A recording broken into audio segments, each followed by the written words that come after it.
బలమైన ఒక రాజకీయ వ్యూహం కనబడుతుంది. ఎందుకంటే మొన్న అజారుద్దీన్కు ఆయన మనకు మంత్రి పదవి ఇవ్వడం, తర్వాత ఈ మైనార్టీ శాఖను కూడా ఆయనకి బదలాయించడం, ఈ మైనార్టీస్ మీద కొద్దిగా ఇవన్నీ గవర్నమెంట్ ఈ ఎలక్షన్స్ రానే వాళ్ళకు ఆ శాఖను కేటాయించడం, ఇవన్నీ చేసినప్పుడు ఏంటంటే ఇవన్నీ చేసిన తర్వాత కూడా నిన్న కూడా ఒక ఛానల్ పోయినా అక్కడ కూడా వాళ్ళ పోయి వాళ్ళంతా ర్యాంకర్స్ పోయి మొత్తం సర్వే చేసుకొని వచ్చిన మాట ప్రకారమే 6 నుంచి 7 ఓట్లు ఎవ్రీ 10 ఓట్స్కు బీఆర్ఎస్ వైపు ముస్లిం ఓట్స్ మొక్కుతున్నాయనేది వాళ్ళకి వచ్చింది. కాబట్టి ఇది ఏదో విధంగా బీజేపీని బీఆర్ఎస్ని అడ్డగట్టి ముస్లిం మైనార్టీ ఓట్స్ను దూరం చేసి గెలవచ్చి ఒక వ్యూహంగా తప్ప ఏం లేవలేదు. ఎందుకంటే ఇది కొత్త ఆరోపణ కాదు, ఆయన కొత్తగా చేసింది కాదు. అంత కవిత పేరు చెప్పడం వల్ల అయితే అది ఇంకా దరిద్రం. కవిత పేరు చెప్పి ఈయన అంత చేయాల్సిన అవసరం లేదు. ముఖ్యమంత్రి ఈయనే చెప్పొచ్చు, కవిత కూడా అంత పంచుకోవడానికి ఏమైంది, లేక జరిగింది ఇవన్నీ కూడా అవసరం లేదు.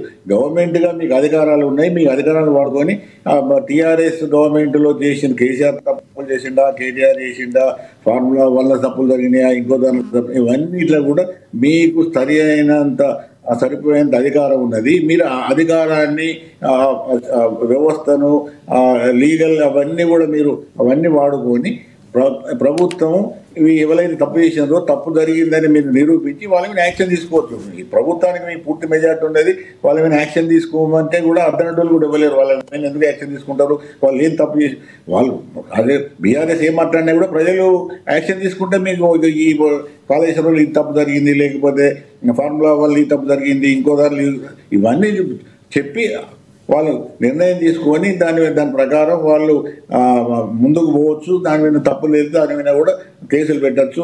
వాళ్ళ ప్రభుత్వం కూడా అన్ని విధాలుగా కూడా వాళ్ళు ఎన్ని చేయాలి. వాళ్ళు చేయకుండా అసలు నా ఉద్దేశంలో ఇది ఇప్పటికి కూడా తప్పు. తెలంగాణ ప్రభుత్వం తన అధికారాన్ని వదులుకొని కాళేశ్వరం మీద మీరు సిబిఐకి ఇవ్వడే తప్పు. మీరు ఒకవేళ సిబిఐ అక్కడ వాళ్ళు మేము వచ్చి చేస్తామంటే మీరు ఇచ్చి మీ ఆర్గనైజేషన్స్ కూడా ఉన్నాయి కదా, మీ ఏజెన్సీస్ ఉన్నాయి, పోలీసు వ్యవస్థ ఉన్నది, మీరు కూడా ఇన్వెస్టిగేషన్ చేయొచ్చు కదా. అక్కడ అటు వారేసి ఇంకా అది బీజేపీ చేస్తలేదు, లేకపోతే ఇంకోటి చేస్తలేదు, ఇవన్నీ కూడా రాజకీయంగా పబ్బం గడుపుకొని ఎత్తుగడలే. కానీ రేవంత్ రెడ్డి గారు నిన్న చేసిన విమర్శలలో అది ఒక విధంగా అయితే పాపిరెడ్డి గారు గత ఎంపీ ఎలక్షన్లో ఏదైతే జరిగిందో కాంగ్రెస్ పార్టీ కొన్ని సీట్లు దగ్గరలో ఓడిపోవడానికి కారణం ఎంపీ ఎలక్షన్లో బీజేపీ బీఆర్ఎస్ ఒకరికొకరు సహాయం చేసుకున్నాం, ప్రజల్లో కూడా ఒక టాక్ అయితే ఉంది. దాన్నే రేవంత్ రెడ్డి పునరుద్ఘాటించారు అనుకోవచ్చు. ఇప్పుడు లక్ష్మణ్ గారు ఇది వాస్తవాల కన్నా కూడా ఇవి ఆరోపణలు ఎక్కువ ఉంటాయి. ఎందుకంటే ఇప్పుడు బీఆర్ఎస్ ఒక పెద్ద పార్టీ, బీఆర్ఎస్ పోయి బీజేపీకి గెలిపేయండి మేము ఓడిపోయినా కూడా అని అనదు. ఎందుకంటే చిన్న పార్టీలు ఏమైనా చిన్నవి ఉండి ఓట్లు తక్కువ ఉన్నప్పుడు మా ఓట్లు మీకు వేస్తాం, ట్రాన్స్ఫర్ చేస్తాం. తర్వాత రెండోది ఏంటంటే బీఆర్ఎస్ నాయకులు చెప్పినంత మాత్రాన ఓట్ ట్రాన్స్ఫరింగ్ జరగడం అనేది సులభం కాదు. కాబట్టి ఇది ఒక విధంగా వాళ్ళకు అదృష్టం ఏంటంటే మా లెక్కలలో కూడా ఈవెన్ జైరాబాద్ కూడా బీజేపీ గెలిచేది. అక్కడ వాళ్ళు ఏదో సరిగ్గా మేనేజ్ చేసుకోకుండా పోయింది. కానీ మా లెక్కలలో 9 నుంచి 10 బీజేపీకి వచ్చేది ఉండే. అది అదృష్టవశాత్తు కాంగ్రెస్ 2 సమానంగా పంచుకునే. అప్పటికే ఒక విధంగా బీఆర్ఎస్ ఏమో అది ఎలక్షన్లోనే ఫిగర్ కాలేదు. ఎందుకంటే సెంట్రల్ గవర్నమెంట్ కాబట్టి బీఆర్ఎస్ పాత్ర లేదు, పక్క పెట్టాలి. కాంగ్రెస్ వర్సెస్ బీజేపీ జరిగినప్పుడు కూడా బీజేపీ కొంత తెలిసి ఉండే, కానీ లాస్ట్ మూమెంట్లో కొంత కలిసి వచ్చి వాళ్ళకి సగం అయింది. కానీ అది అంతా ఉట్టింది. ఎందుకంటే బీఆర్ఎస్ బీజేపీ కలిసినాయి. బీఆర్ఎస్ ఎందుకు చేస్తున్నారు ఈ వాదన అంటే ముస్లిం ఓట్ల అంటే మైనార్టీ ముస్లిం ఓట్ల కోసం ఇది ఒక పెద్ద ఒక వెపన్. వీళ్ళు రెండొకటే ఎందుకు అక్కడ జూబ్లీ ఎలక్షన్స్ 1,30,000 ఓట్లు వాళ్ళే ఉన్నాయి. ఆ మైనార్టీ ఓట్ల కోసమే ఎంత చేస్తున్నారు. కానీ ఇంట్లో సిద్ధు కానీ నిజంగానే తప్పు శిక్షించాలన్న ఆ తపన ఉంటే వాళ్ళు ఈ ఎలక్షన్స్ ఎందుకు చాలా 2 సంవత్సరాలు అవుతున్నాయి. ఏం చేశారు అనుకుంటా? ఈ 2 సంవత్సరాల వరకు వెయిట్ చేయాల్సిన అవసరం ఉన్నది. దాదాపు ఇంకొక నెల అయితే 2 సంవత్సరాలు అవుతుంది గవర్నమెంట్ వచ్చి.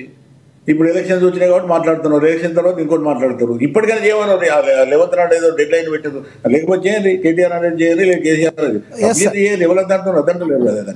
రైట్ సార్, పాపిరెడ్డి గారు మళ్ళీ వస్తారు. జనాలలో కూడా పెద్ద రిసీవ్ కాదు. రైట్, మళ్ళీ మాట్లాడతా సార్ మీతో. మనతోటి గంగాపురం వెంకటరెడ్డి గారు జాయిన్ అయ్యారు, ఆయనతో మాట్లాడదాం. బీజేపీ నేత వెంకటరెడ్డి గారు నమస్తే సార్. చెప్పండి వెంకటరెడ్డి గారు, ఏంటి బీఆర్ఎస్కి మీ మధ్య ఫెవికాల్ బంధం ఉందంట, చీకటి ఒప్పందం ఉందంటూ ముఖ్యమంత్రి రేవంత్ రెడ్డి వ్యాఖ్యలను ఎలా చూడాలంటారు మీరు? ఇప్పుడు ఒకటి లక్ష్మీనాథ్ గారు, రేవంత్ రెడ్డి మాటలకు అర్థం పర్థం ఉండదు. ఇట్లా బజార్లో పోయేటువంటి వాళ్ళు మాట్లాడుతుంటారు చూడండి, అట్లా ఉంటుంది ఆయన మాటకి. అంతకంటే ఎక్కువ వర్డ్ నేను వాడను ఆయన గురించి. ఎందుకంటే